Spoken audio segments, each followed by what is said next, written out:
Hello everybody, I'm going to show you what I have done to this Dayton Audio SPA500 subwoofer plate amp.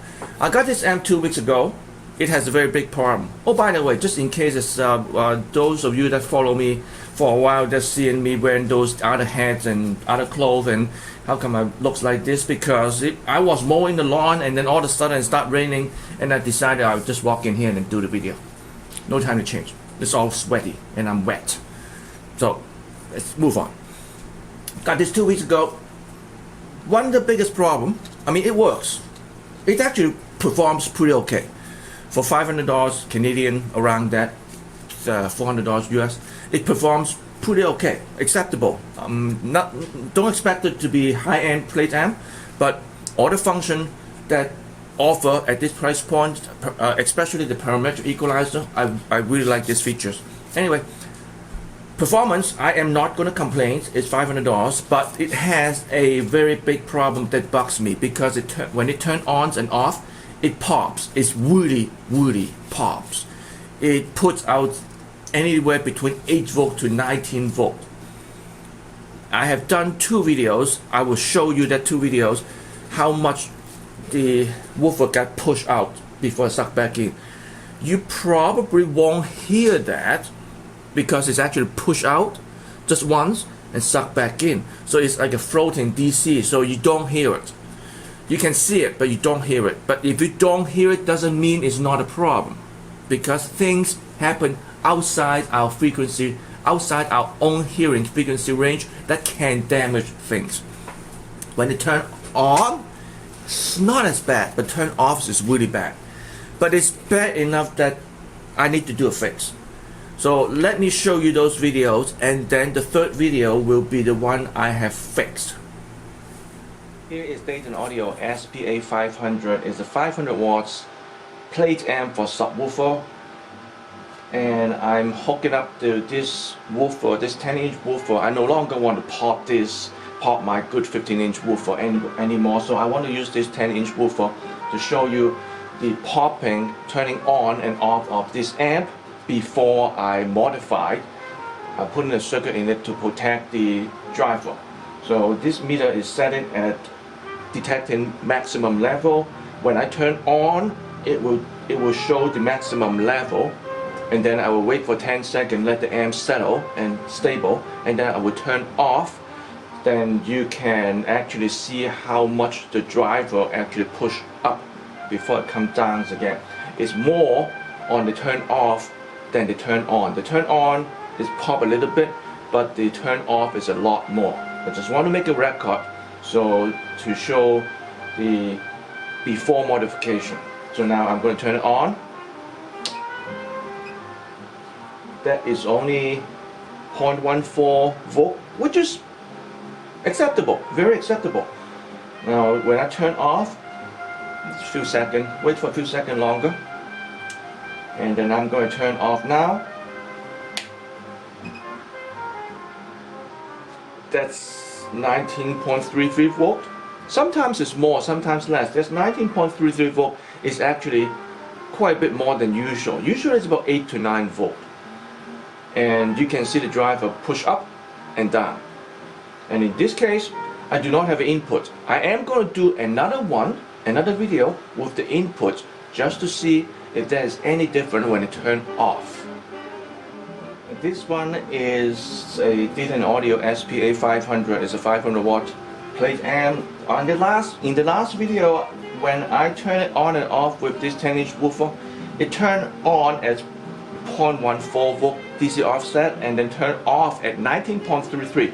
The 0.14 is pretty low. Sometimes it actually get up to about 1.5 and down to about 0.5. That 0.14 was lower than usual, but the 19.33 was way higher than usual. The maximum I got so far is about 9 volt. Usually it's about 8 volt. Now that was without the RCA input. Now I have an input. In the last video I actually have the gain all the way down too. So in this case I am keeping the gain all the way down, just in case there's any difference. So I'm going to turn on this meter set as maximum, detecting maximum level. I'm going to turn on now. This time it's 0.5 volt. higher than last time, but it's still pretty acceptable. A little bit of pop, tick or pop in the turn on is acceptable. Now, wait for about 10 seconds, let the amp run and stabilize before I turn off. Because this amp does have a little bit of slow soft start. Not very much, but small soft start. Now I'm going to turn it off now. Look at the woofer and see how much it pop out, and also you can see the meter. It will detect the highest DC level. But look at the woofer. You can look at the woofer, and then you can look at the meter and detect, because the number will stay, so you can actually take your time to look at. I'm going to turn off now. 7.85 volt, and you can see the woofer push up and down. I have done the mod. No more popping, turning on and off. I'm going to show you. So this is the driver I have been using to test the popping, and that's the meter hooked up to the speaker terminal to indicate the maximum amount of DC level appears on the speaker terminal. That's the same plate amp. I hook up this plate amp to a signal generator. Let me turn it up to show you. That is a signal generator right there. Oh, can't zoom in far enough, but that's okay. And zoom back out first so you can see what I'm doing next. And then I'm going to take the camera off the tripod to show you. So that's the signal generator. I set it up at 100 Hertz. Okay, 100 Hertz. And then the crossover point is higher than 100 Hertz. The crossover is approximately, well, same 150 Hertz. And the gain is high enough that you can hear. No, you probably can't hear that 100 Hertz through your cell phone or your headphone or a laptop computer. So that's why I put 5 little washers on the driver, so when the driver is on, you can actually see the washer is dancing, and you can hear the washer shaking. So I'm going to put this back back on the camera back on the tripod, and I will turn this on. There is a delay when I turn on, so there will be no sound after I turn on initially. It's on now. Wait till about 10 seconds, approximately 10 seconds plus or minus 2 seconds, and it will start humming and shaking and dancing. Washer dancing.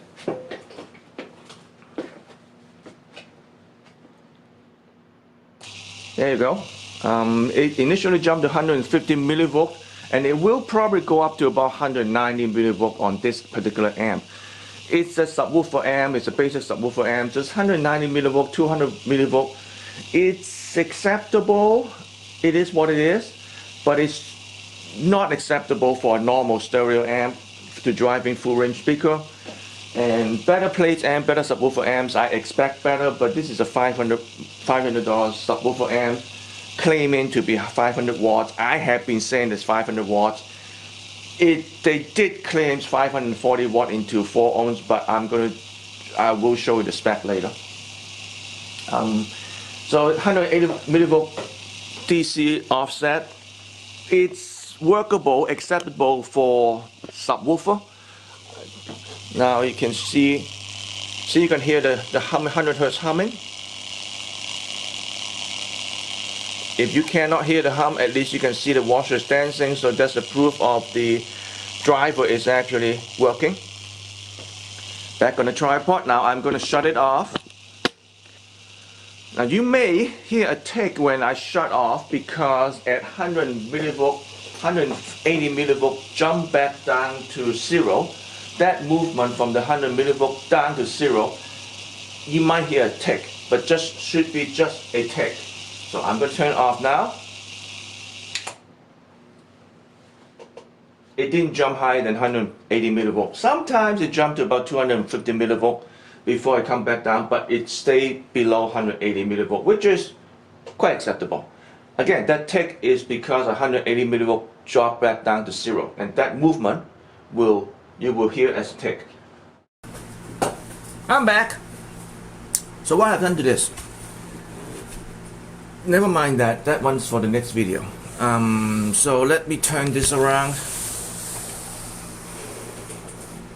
Basically, I put a binding post at the output. This is actually, I'm using this as a standalone plate amp. I'm not going to put it inside a subwoofer box because I want to take this around, hook it up to different subwoofer.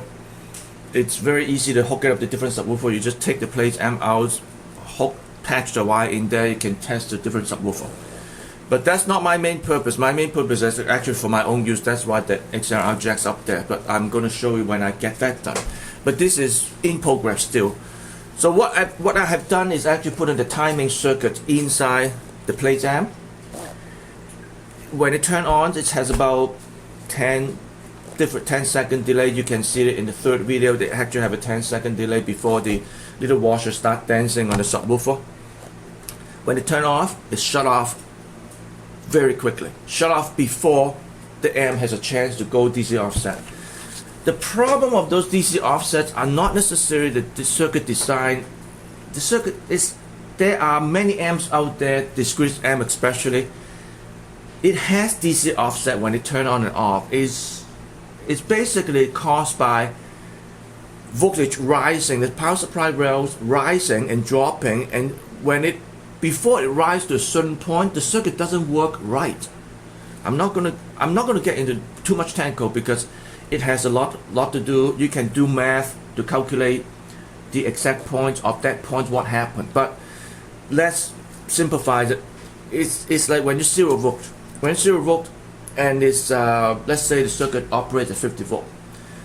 The circuit will not operate properly between 0 volt and 40 volt, which is totally acceptable. You don't expect the circuit to work from 0 volt to 50 volt when it's designed for 50 volt.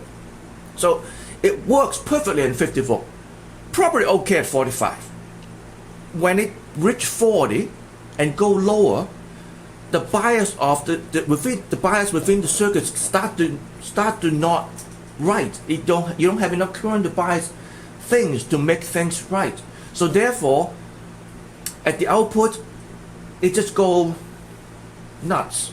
Okay, it go crazy. It cannot hold it at DC. It cannot hold it at 0 volt. It go up and down unexpectedly. Sometimes it actually oscillates because things just don't work right below 40 volt. So when the power supply drop from 50 volt to 40 volt, it's okay. And then after below 40 volt, it start to go nuts until they get down to 0 volt, which is no power at all. Between 40 volt and 0 volt, it just go nuts. It's just like that subwoofer push up until it drop down to 0 volt and it go back down to natural position, which is no power at all. Same thing happen when it turn on. When it turn on, it has to rise from 0 to 40, no matter how short the period is. The smaller the power supply, the faster it rise. So that's the weakest point. That's another weak point of most of the amp design out there. They only use 2 little caps, and these caps are rather pathetic. 2200 microfarad each for a 500 watts amp. They claim it 500 watts. I'm going to show you. You can look up the spec online. They're not really 500 watts, but they can fudge the number. But I'm going to show the data in the next video when I get this all done. This is a power supply upgrade. But anyway, back to why the circuit go nuts. It's not fair to blame the circuit, not fair to blame the designer, because the circuit is not designed to work. Let me rephrase. It's only designed to work within a certain voltage. In this case, 50 volt. 45, 55, okay. But anything above 55, yeah, you get smoke coming out because it's too much. Anything below 45 or drop below 40, it just don't work. Why am I saying not blaming the designer and the circuit? Now I'm going to tell you something. I've done some contract design. It doesn't matter how good your circuit is. When you get to the manufacturer decide to change it. Nicely saying, change it. But rather, cut corner. It's like they round the corner here. But anyway, so you have to cut corner, or at least round the corner to make the price, make this selling price competitive. So therefore, cut parts. So how easy to fix it? Put a speaker relay with a proper timing circuit in it. It's fixed. But it's not necessary. From the company marketing point of view, it's not necessary because they're expecting to drive big woofer, 10 inch, 8 inch, let's say 8 inch, 8, 10, 12, 15. Those woofer can take it. How long can it take it? It depends. If they're cheap woofer, well, they're counting on the consumer saying it's cheap, I'll replace it. Subwoofer also, when you raise the point, when the DC offset raise like that, it doesn't make loud pop. So there is also a factor they are counting on the consumer not going to complain because they can't hear it. And if you have the speaker grill on, you don't see the woofer coming out that far, you're not worried about it until it actually blew up. A lot of time the amp will actually blew up before this driver blew up because the amp just builds kind of cutting corner. The cap, these two cap, if I'm actually using it for movie, if I'm pounding the subwoofer a lot, I don't expect these two cap will last for 6 months. It's just so tiny. I'm still not going to say the design is wrong. The design is not bad because the designer or the group of engineers have to design the circuit to reach the marketing requirement that claims 500 watts. Now I'm not going to say any impedance yet because that's the number they're going to fudge. It's 500 watts. So in order to do 500 watts, they gotta have a certain amount of voltage to reach 500 watts, and that's what they do. So in order to get the voltage up, they gotta decrease the capacitance, and not enough capacitance means not enough ripple current handling. Therefore, it can't handle high current draw. Honestly, do you really think your subwoofer are going to draw 500 watts? 50 watt most likely. Sometimes peak at 100 watts. 500 watts? Not at home. No. In a sound reinforcement system, probably yes. Multiple 500 watt too. Multiple 500 watts, not just one, but in home, do you know how loud 50 watts into a subwoofer really is? Try to put 50 watt in the subwoofer constantly. You can't stand in that room for like more than 5 seconds unless you already listen to loud music long enough that you can't hear much anymore. Alright, okay, so this is basically what I've done to fix this plate amp to avoid DC offset going into the woofer. Feel free to tell me that it's okay, the subwoofer can handle it. I actually said that a few minutes ago. I said they're counting on the subwoofer can handle it, can take the beating. It just wear and tear of the coil, wear and tear of the suspension, wear and tear of the surround. And if you're really concerned about your performance of your system, you do not want to wear and tear any part that fast and that hard.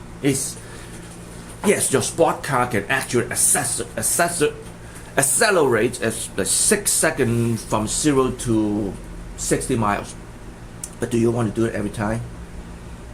F1 cars and NASCAR, they only last for one race. Do you really want to last for just one race, or do you want to last for 200 movies instead of like 30? It's up to you. I never run my subwoofer that loud because I don't even watch movie. But this can run movie and have those artificial bass. But it's up to you to decide you want a reliability for long term, or you just want to prepare to replace the subwoofer every 6 months. Actually, if you're going to replace the subwoofer every 6 months, give me a shout because I will probably buy the box and a subwoofer from you and then fix the plate amp or replace the plate amp and it will be brand spanking new again. Anyway. Until then, stay safe. Bye!